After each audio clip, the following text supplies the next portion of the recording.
Welcome to my channel make science easy. तो बच्चों, हमने पिछले वीडियो में लिविंग ऑर्गेनिज्म का क्लासिफिकेशन यानी किस ग्रुप में किस क्लास में उनका क्लासिफिकेशन होता है इसके बारे में हमने थोड़ा जान लिया था। लेकिन इस वीडियो में उनका जो क्लासिफिकेशन है उसमें जो दो ग्रुप्स हमने डिवाइड किए थे लिविंग ऑर्गेनिज्म के, उसमें तो पहला एक था प्रोकैरियोटिक और दूसरा था यूकैरियोटिक, और उसका भी हमने फर्दर क्लासिफिकेशन पूरा डिटेल वीडियो हमने देखा है। तो इसके बाद में हम यहाँ पे जो प्रोकैरियोटिक सेल है उनका जो पहला किंगडम है, फर्स्ट किंगडम मीन्स मोनेरा, और इस किंगडम में जो कुछ ऑर्गेनिज्म है उनके हम कैरेक्टर्स के बारे में स्टडी करेंगे। ओके बच्चों, तो हमारा फर्स्ट किंगडम है मोनेरा। तो इनके कैरेक्टर्स को स्टडी करने से पहले यहाँ पे कुछ छोटी सी एक्टिविटी दी है बच्चों। So this activity is very easy. तो हमें क्या करना है, ग्लास स्लाइड पे हमें एक छोटा सा ड्रॉप लेना है कर्ड का या फिर बटर मिल्क का। देन हमें उसे डाइल्यूट करना है वाटर के साथ में, और देन बाद में हमें उसकी थिन लेयर बनानी है ग्लास स्लाइड पे, और कवर स्लिप पुट करके हमें उसको ऑब्जर्व करना है माइक्रोस्कोप के हाई पावर में। So what did you see, what can you see? तो हमें क्या दिखाई देता है वहाँ पे? So you can see that there are some moving and small rod-like microbes. So these microbes, which are these microbes? So these microbes are lactobacilli bacteria. So ये जो माइक्रोब है ये कौन से बैक्टीरिया है, उनका नाम क्या है? उनका नाम है लैक्टोबैसिलाई बैक्टीरिया, जो कर्ड में प्रेजेंट होते हैं। ओके बच्चों, तो ये जो किंगडम है मोनेरा, इसमें कुछ all types of bacteria and blue green अलगी भी इनका इंक्लूड होता है इस किंगडम में मोनेरा में। तो यहाँ पे हम देखेंगे कि ये जो डायग्रामेटिक रिप्रेजेंटेशन है, यहाँ पे बहुत सारे बैक्टीरिया के स्ट्रक्चर हमें दिखाई दे रहे हैं, जैसे विब्रियो कॉलरी है, देन साल्मोनेला टाइफी है, क्लोस्ट्रीडियम है, देन बाद में स्टेफाइलोकोकस ऑरियस, स्ट्रेप्टोकोकस न्यूमोनी। सो ये जो बैक्टीरिया इनका जो स्ट्रक्चर है वो बहुत सिंपल होता है। एक तो इनका जो शेप रहेगा, एक तो ये रॉड लाइक रहेंगे या फिर सर्कुलर शेप में भी पाए जा सकते हैं। तो इनका जो स्ट्रक्चर है वो बहुत ईजी एंड सिंपल होता है। So in this kingdom Monera all type bacteria and blue green algae are included. Okay, so हम इसके बाद में स्टडी करेंगे इनके सम कैरेक्टर, सच कैरेक्टर्स। तो इसमें जो पहला कैरेक्टर है वो है all the organisms are unicellular. कि ये जो किंगडम है मोनेरा, इसमें जितने भी ऑर्गेनिज्म रहेंगे they are made up of only single cell and that's why they are called as a unicellular. तो यूनिसेलुलर क्यों कहा है हमने? क्योंकि because they are made up of only single cell. Then second character is they may be autotrophic और heterotrophic. तो इनमें जो कुछ ऑर्गेनिज्म है वो एटोट्रॉपिक भी हो सकते हैं और कुछ ऑर्गेनिज्म जो है वो हेटेरोट्रॉपिक भी हो सकते हैं, यानी कुछ कुछ अपना खाना, अपना जो फूड है वो खुद बनाएंगे, और कुछ ऑर्गेनिज्म अपने फूड के लिए दूसरे ऑर्गेनिज्म के ऊपर डिपेंड रहेंगे। ओके बच्चों, then third character is these are prokaryotic cell without distinct nucleus और सेल ऑर्गेनेल्स। तो ये प्रोकैरियोटिक सेल क्या है इसके बारे में भी हमने पिछले वीडियो में जानकारी ली थी कि प्रोकैरियोटिक सेल क्या होती है, जिसमें स्पेशल न्यूक्लियस या फिर मेम्ब्रेन बाउंड न्यूक्लियस अब्सेंट होता है, या फिर जो मेम्ब्रेन बाउंड ऑर्गेनेल्स है वो भी अब्सेंट होते हैं। एंड ये जो प्रोकैरियोटिक सेल है they are only unicellular and that's why all organism in this kingdom are unicellular. कि ये जो प्रोकैरियोटिक सेल है इसमें न्यूक्लियस अब्सेंट होता है और जो बाकी के जो ऑर्गेनेल्स है, मेम्ब्रेन बाउंड ऑर्गेनेल्स है, वो भी अब्सेंट होते हैं।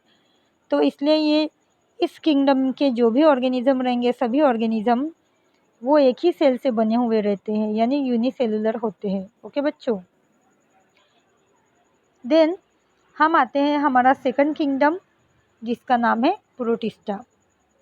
तो ये जो प्रोटिस्टा किंगडम है ये सेकंड किंगडम है हमारा। तो इसको भी समझने से पहले यहाँ पे कुछ छोटी सी एक्टिविटी दी है उन्होंने कि हमें पॉन्ड वाटर यानी जहाँ पे भी पॉन्ड होता है उसका थोड़ा सैंपल लेके हमें ग्लास साइड के ऊपर लेके वो हमें कंपाउंड माइक्रोस्कोप के अंदर उसको हमें ऑब्जर्व करना है। तो जैसे ही हमें कंपाउंड माइक्रोस्कोप के अंदर उसको ऑब्जर्व करेंगे तो हमें सच माइक्रो ऑर्गेनिज्म जिनका शेप इरेगुलर भी हो सकता है, वो हमें कुछ मूवमेंट करते हुए दिखाई देंगे।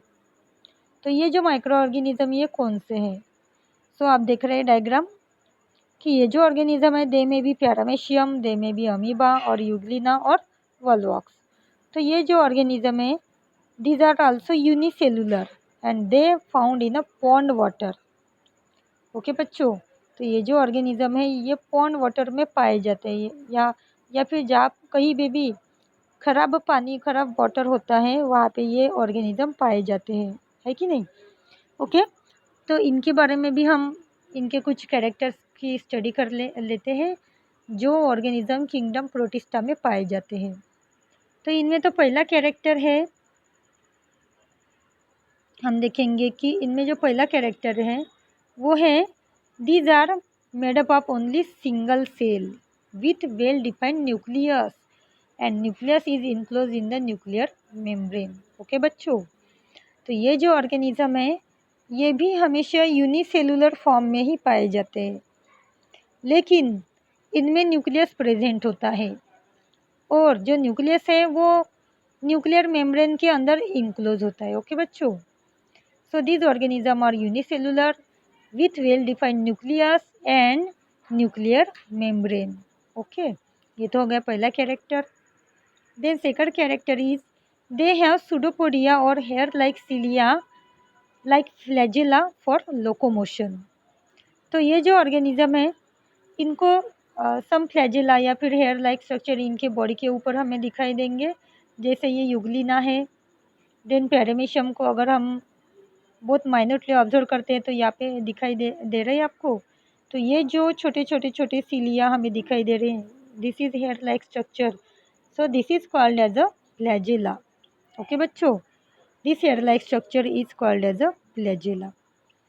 सो ये जो फ्लैजेला है ये इन्हें किस काम के लिए, किस फंक्शन के लिए, यानी कौन सा फंक्शन परफॉर्म करेंगे इस फ्लैजेला से वो, तो इस फ्लैजेला से वो क्या करते हैं, लोकोमोशन करते हैं। लोकोमोशन यानी मूवमेंट, यानी एक जगह से दूसरी जगह जाना। So they perform locomotion with the help of small hair like structure, they are called as a pseudopodia. तो सूडोपोडिया की मदद से, फ्लैजेला की मदद से ये अपनी जगह बदलते हैं या फिर एक जगह से दूसरी जगह पे मूवमेंट करते हैं। देन हमारा थर्ड कैरेक्टर है बच्चों, तो थर्ड कैरेक्टर हम देखेंगे। थर्ड कैरेक्टर है autotrophs, means they may be autotroph like euglena, volvox. And autotroph क्यों कहा गया है, बिकॉज दे कंटेन क्लोरोप्लास्ट और क्लोरोफिल। और जिन ऑर्गेनिज्म की बॉडी के अंदर ये क्लोरोप्लास्ट होता है they can make their own food, है ना बच्चों? ये तो आपको पता है कि जो ऑर्गेनिज्म क्लोरोप्लास्ट, यानी जिस ऑर्गेनिज्म के बॉडी में क्लोरोप्लास्ट होता है वो एटोट्रॉप्स होते हैं, यानी वो खुद का खाना खुद बनाते हैं। देन सम ऑर्गेनिजम्स में भी heterotrophs like amoeba and paramecium. So कुछ हेटेरोट्रॉप्स भी है इनमें जो खाने के लिए दूसरों के ऊपर डिपेंड होते हैं, दूसरों के बॉडी के ऊपर डिपेंड होते हैं, जैसे अमीबा और पैरामीशियम। तो ये जो ऑर्गेनिज्म है ये फूड के लिए दूसरे माइक्रो ऑर्गेनिज्म के ऊपर या फिर दूसरे ऑर्गेनिज्म के ऊपर डिपेंड होते हैं, and that's why they are called as a heterotrophs. Okay बच्चों, देन हमारा थर्ड किंगडम आता है फंजाई। तो फंजाई के बारे में भी हम थोड़ी इन्फॉर्मेशन लेंगे। तो इसके बारे में जानने के लिए भी हमें छोटी सी एक्टिविटी उन्होंने दी है।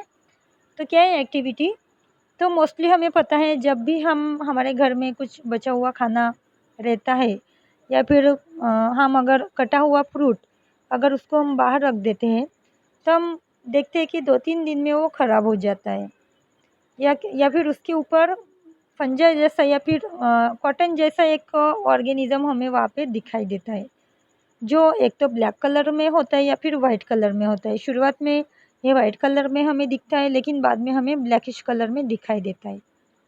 तो ये जो जालीदार या फिर कॉटन जैसा जो ऑर्गेनिज्म है these are the fungi. Okay बच्चों, जो कि हमें रोटी पे या फिर पाव पे, समझो हमारे घर में बहुत दिनों के या फिर बहुत दिनों से हमने पाव रखा है घर में और उसमें मॉइस्चर होने की वजह से हम देखते हैं कि वहाँ पे फंजाई तैयार होने लगते हैं। देन हमने समझो हमारे घर में बहुत दिनों की रोटी पड़ी है और रोटी में भी मॉइस्चर होता है, इसलिए जहाँ कहीं भी मॉइस्चर होता है यहाँ पे ये फंजाई जल्दी से जल्दी तैयार हो जाते हैं। यानी जहाँ पे भी इन्हें वेटनेस मिलता है वहाँ पे ये फंजाई जल्दी से जल्दी ग्रो हो जाते हैं। So these are the fungi which are also micro organism. Okay बच्चों, तो इन्हें भी हम अगर माइक्रोस्कोप के अंडर ऑब्जर्व करते हैं तो हमें ऐसा स्ट्रक्चर दिखाई देता है। तो ये जो माइक्रो ऑर्गेनिज्म है they are called as a fungi. And इनकी मैं स्पेशलिटी बता दूँ आपको कि these are the multi cellular organism. आपको यहाँ पे दिखाई दे रहा है। So these are the multi cellular organism which are included in the third kingdom fungi. तो यहाँ पे आप देख रहे हो इनका स्ट्रक्चर। तो ये जो इनका स्ट्रक्चर हमें दिखाई देता है, ये जालीदार यानी नेटवर्क जैसा स्ट्रक्चर हमें दिखाई देता है। तो ये जो स्ट्रक्चर है इसको कहा गया है राइजोइड्स, यानी इनको ये जो रूट जैसा स्ट्रक्चर हमें दिखाई दे रहा है उन्हें कहा गया है राइजोइड्स। देन ये जो नेटवर्क है इनका, इन्हें कहा गया है हाइफी, यानी जिससे ये बेस से अटैच होते हैं। जो भी चीज़ है जैसे रोटी है, पाव है, उससे ये अटैच होते हैं। तो ये जो स्ट्रक्चर है उसे कहा गया है हाइफा। देन यहाँ पे स्पोरेंजियम और स्पोरेंजियोफोर ये भी हमें दिखाई पड़ रहे हैं। तो ये जो स्पोरेंजियम है यहाँ पे बहुत there are so many sporangiophore and after breaking these sporangiophore are spreads here and there.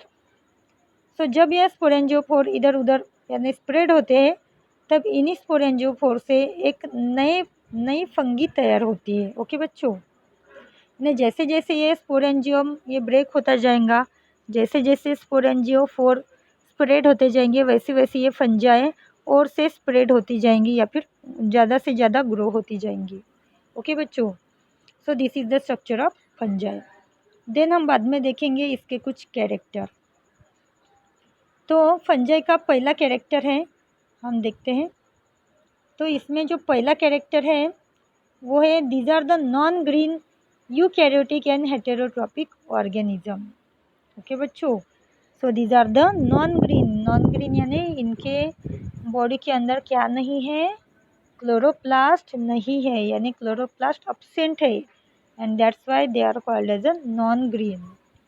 Then eukaryotic, तो हमने यूकैरियोटिक क्यों कहा है, बिकॉज इन ये जो सेल है this cell is a larger in a size. Then they consist of a nucleus distinct nucleus with nuclear membrane bound organelles. तो ये जो यूकैरियोटिक सेल है इसमें हमें न्यूक्लियस दिखाई पड़ता है या फिर न्यूक्लियस होता है। देन बाद में जो मेम्ब्रेन बाउंड ऑर्गेनेल्स है वो भी प्रेजेंट होती है। सो ये जो फंजाई है इसे यूकैरियोटिक सेल भी कहा गया है।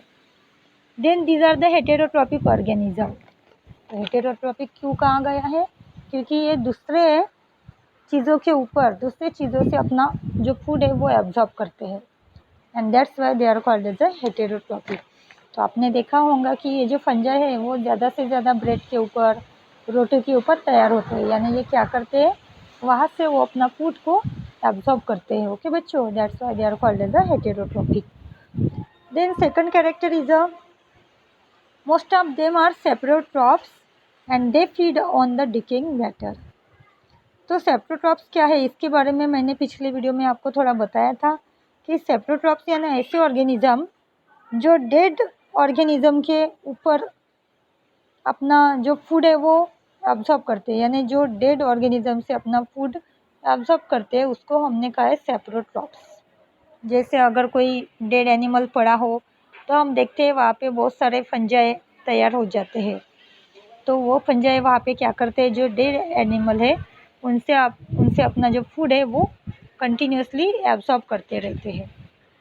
देन जो थर्ड कैरेक्टर है वो है their cell wall is made up of tough and complex sugar, उसे कहा गया है काइटिन।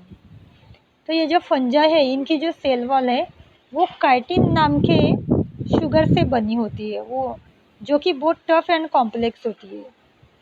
ओके बच्चों, तो इनकी जो सेल वॉल है it is made up of tough and complex sugar that is a chitin. Then fourth character is some fungi are thread like and many nuclear present in the cytoplasm. So कुछ कुछ जो फंजा है उनका जो structure है वो thread like होता है एंड उनके अंदर बहुत सारे न्यूक्लियस प्रेजेंट होते हैं साइटोप्लाज्म में। ये तो हो गया चौथा character. Then fifth character is यहाँ पे कैरेक्टर नहीं है, यहाँ पे उनके एग्जाम्पल्स है। For example baker yeast, aspergillus, then penicillium, mushroom, these are the examples of fungi. Okay बच्चों, तो यहाँ पे तो फंजा के 5 कैरेक्टर या फिर 4 कैरेक्टर उनकी हमने स्टडी की यहाँ पे। देन हम देखेंगे कि ये जो तीनों किंगडम है, तो इनमें से जो पहला किंगडम है मीन्स मोनेरा, ये किंगडम प्रोकैरियोटिक सेल में आता है, या फिर इस किंगडम के जो सभी ऑर्गेनिज्म है उनकी जो सेल होंगी वो कौन सी होंगी बच्चों? Prokaryotic cell. Then protista and fungi, इस किंगडम में जो ऑर्गेनिज्म इंक्लूड है इनकी जो सेल रहेंगी वो होगी eukaryotic. These are included in the eukaryotic cell. Okay बच्चों, तो आई होप कि ये जो वीडियो है आपको समझ में आया होगा, जहाँ पे हमने 3 किंगडम के बारे में हमने स्टडी की आज। पहला तो किंगडम है monera, then second kingdom is a protista and third kingdom is a fungi. तो ऐसे ही अपने साइंस को इजी बनाने के लिए मेरे साथ बने रहे और चैनल को ज़रूर सब्सक्राइब करें, और हाँ, नोटिफिकेशन के लिए बेल आइकन को प्रेस करना ना भूलें, ताकि साइंस से रिलेटेड जितने भी वीडियोज़ हैं वो आपको मिलते रहे। ओके बच्चों, गुड बाय।